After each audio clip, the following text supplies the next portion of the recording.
Simple yet effective. This method is excellent for radio enthusiasts and amateurs.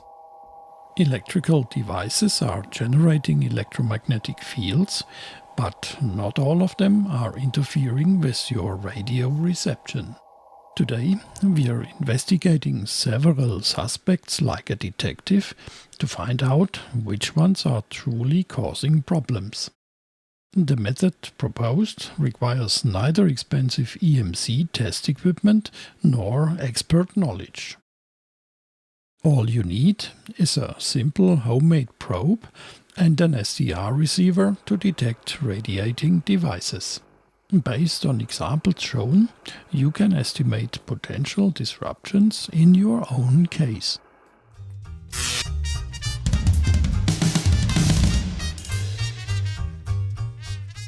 Interference signals are arising from complex physical processes, but no worries, tracking them down is rather easy.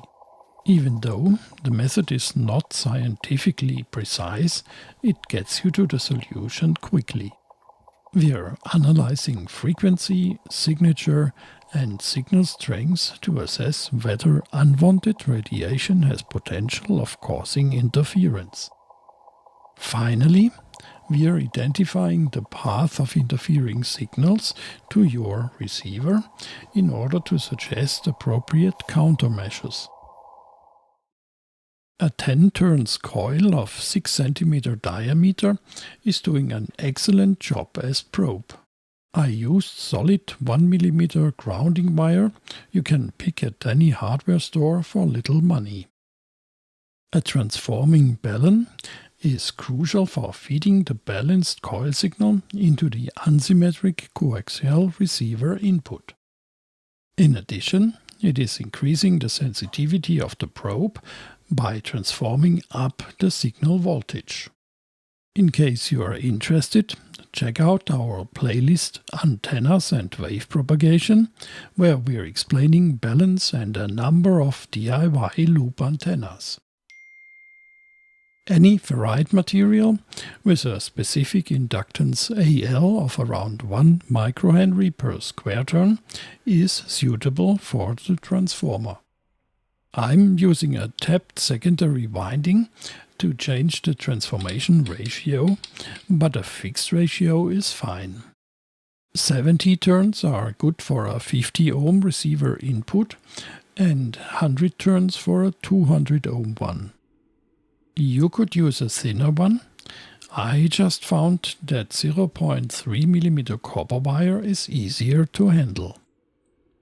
6 turns of 1 mm copper wire are serving as primary winding.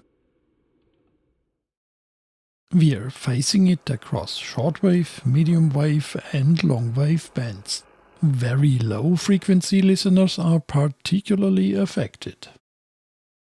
The good news in that context is that you often find the source of interference very close by and you can fix it. In the 10 kHz to 30 MHz range, practically every electronic device is a suspect potentially causing radio interference. And it's difficult to identify it just based on its signature in the frequency domain. In my curiosity collection, shown earlier, I was able to identify some signals, but many remained a mystery because I couldn't locate them. Let's get started hunting interference using the new probe. Until now, I couldn't explain these periodic pulses. A viewer commented, "It's an electric cow fence." Thank you very much. That actually sounds plausible, as there is farmland nearby. But take a look at this. It turns out that inductive chargers are generating these funny signals. Here's one on a power bank, pulsing all the time. And by the way, my iPad is generating similar pulses, just slower, approximately like a cow fence.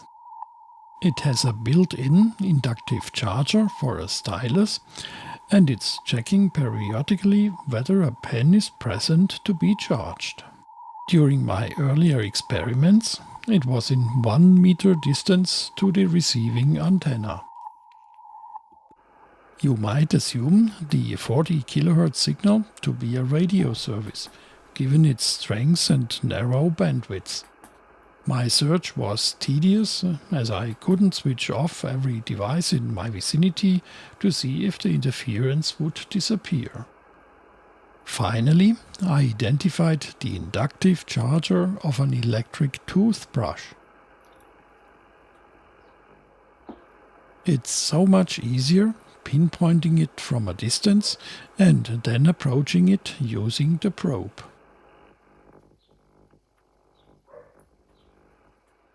An LED bulb spews out some interference, but you can only sense it very close, while my lab power supply is causing massive interference even at a distance of 1 meter.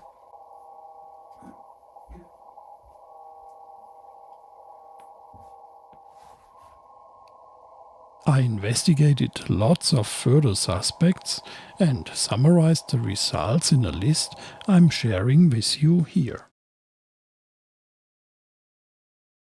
Interference characteristics as well as strength were noted with probe close, then in a meter distance, in 4 meter distance and above.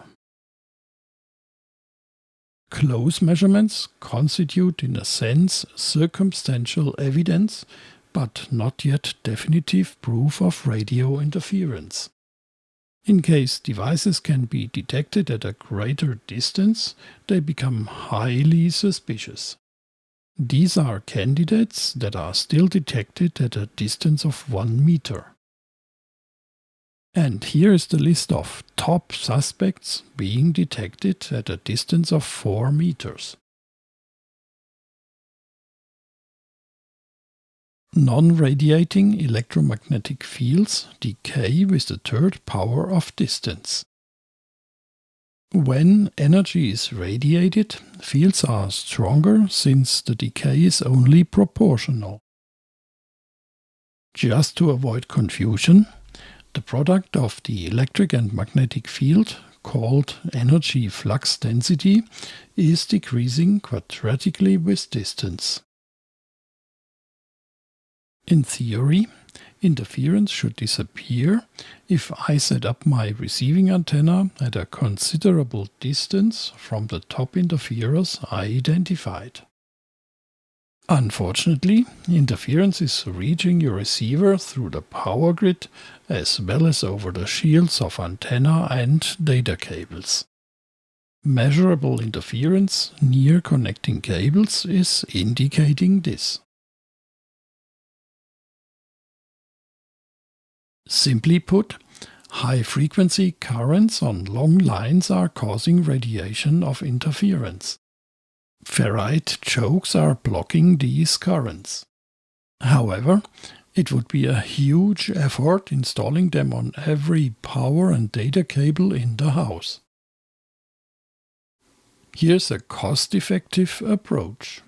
Use clip-on ferrite beads on cables connected to your receiver to block higher frequencies. This kind of common mode chokes is working well to feed shortwave antennas.